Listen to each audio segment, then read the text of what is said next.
Paz de Cristo, queridos irmãos, estou aqui novamente para compartilhar com vocês uma mensagem, uma palavra. A palavra de hoje está em 2 Crônicas, capítulo 3, versículo 1, que diz assim: E começou Salomão a edificar a casa do Senhor em Jerusalém.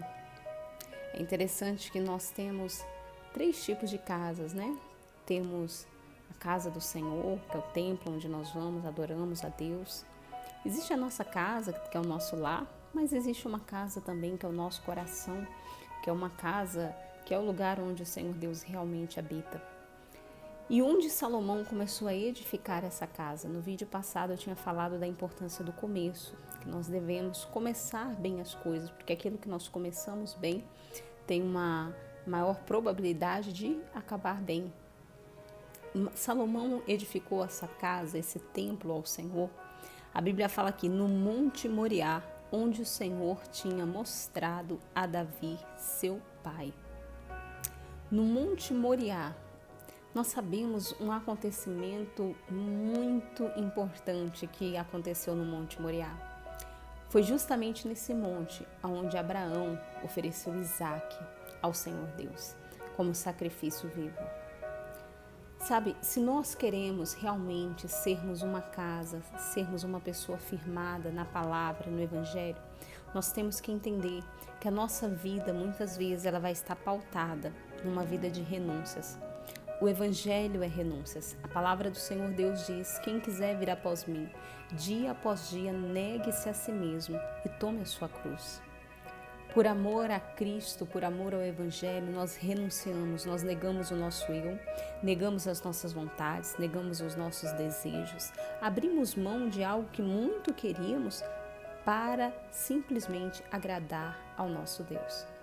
Não porque somos obrigados, e Deus também nem quer que nós façamos nada por obrigação, mas nós temos que ter o que? Prazer, alegria nos mandamentos do Senhor. A lei judaica fala, né, que durante 7 anos ali, na verdade está escrito na própria palavra de Deus, que durante 7 anos o escravo ele era servo, porque era obrigado, mas quando chegava ali o 7º ano, ele recebia a sua liberdade, mas se ele amasse aquele senhor, ele faria um furo na sua orelha direita, e aquele furo significava que ele era um servo sim, que ele era um escravo sim, que ele fazia aquilo que o seu senhor mandava, mas não porque era obrigado, mas sim por amor. Assim também é o que Deus espera de cada um de nós, que por amor a Ele nós venhamos ser entregues como ovelhas mudas todo dia ao matadouro, como disse o apóstolo Paulo, que por amor a Ele nós não venhamos viver do jeito que queremos, do jeito que achamos que é o certo, que é o correto, do jeito que mais nos satisfaz ou que mais nos agrada, mas que por amor a Ele nós venhamos viver do jeito que Ele espera que nós venhamos viver, que por amor a Ele nós venhamos falar aquilo que Ele quer que nós venhamos falar, que nós venhamos agir, nos comportar realmente como servos do Senhor, como pessoas que agradem ao Pai, que agradem ao Senhor Espírito Santo. Dando continuidade aqui, também no lugar que Davi tinha preparado, a eira de Ornã, o Jebuseu. Esse acontecimento, essa passagem, foi quando o rei Davi acabou desobedecendo ao Senhor, enumerou o povo de Israel, teve como consequência o próprio povo, também recebeu essas consequências, mas que chegou um momento ali que o próprio Deus se arrependeu daquilo que estava fazendo. Sabe, o evangelho é um evangelho de segundas chances. Talvez hoje você pode estar arcando com a consequência de um ato que você fez, que você cometeu. Talvez você possa estar falando assim: olha, eu mereço por isso que eu estou passando, porque realmente eu tomei uma decisão errada, eu desobedeci, eu fui contra a vontade do Senhor, eu simplesmente estou pagando pelo preço dos meus atos e das minhas consequências. A palavra de Deus diz a respeito de um rei chamado Manassés, que foi um rei que fez, sabe, coisas horríveis aos olhos do Senhor, sacrificou o próprio filho ao fogo, em oferta, em oferenda aos outros deuses. E ele foi parar na Babilônia, preso entre os espinhos, mas lá daquela situação ele clamou. Deus ouviu o seu clamor e o livrou daquela situação. Temos um exemplo na Bíblia de Sansão, que era um homem ungido, consagrado, que nasceu para ser aquele que brilhava como o sol, mas acabou, infelizmente, se deixando seduzir pelas artimanhas de Dalila e sabemos o fim que ele teve, mas bem no finalzinho ele clamou e Deus deu uma segunda chance para ele. A Bíblia fala do primeiro Adão e do último Adão, né? Infelizmente ali Deus entregou o jardim do Éden, entregou a terra para que Adão cuidasse, mas Adão não soube cuidar.